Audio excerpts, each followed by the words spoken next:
Congo প্রজাতন্ত্রের পূর্বাঞ্চলে Ebola মোকাবেলায় ব্যবহৃত স্বাস্থ্যকেন্দ্রগুলোতে একের পর এক হামলার ঘটনা ঘটছে।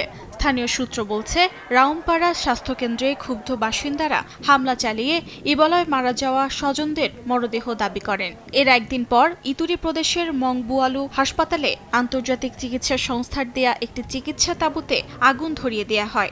এই ঘটনার পরপরই সেখানে থাকা কয়েকজন সন্দেহভাজন ইবোলা রোগী পালিয়ে যান। এখন পর্যন্ত তাদের কোনো খোঁজ পাওয়া যায়নি বলে জানিয়েছেন স্থানীয় হাসপাতাল কর্তৃপক্ষ।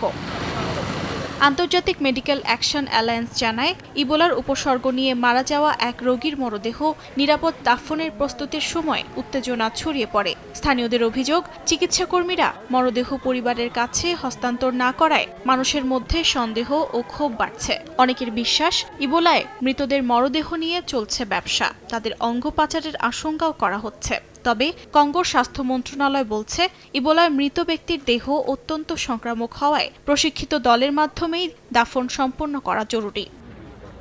কঙ্গোর স্বাস্থ্য মন্ত্রণালয়ের তথ্য অনুযায়ী ভাইরাসে আক্রান্ত হয়ে এখন পর্যন্ত 1.5 শতাধিক মারা গেছেন এবং 800-র কাছাকাছি সংক্রমণ শনাক্ত হয়েছে। পরিস্থিতি মোকাবেলায় গণজমায়েত সীমিতকরণ, জানাজা ও শোকসভা স্থগিতের পাশাপাশি মরদেহ স্থানান্তরে নিষেধাজ্ঞা জারি করা হয়েছে। অর্জিতা শেহজিন, সময় সংবাদ।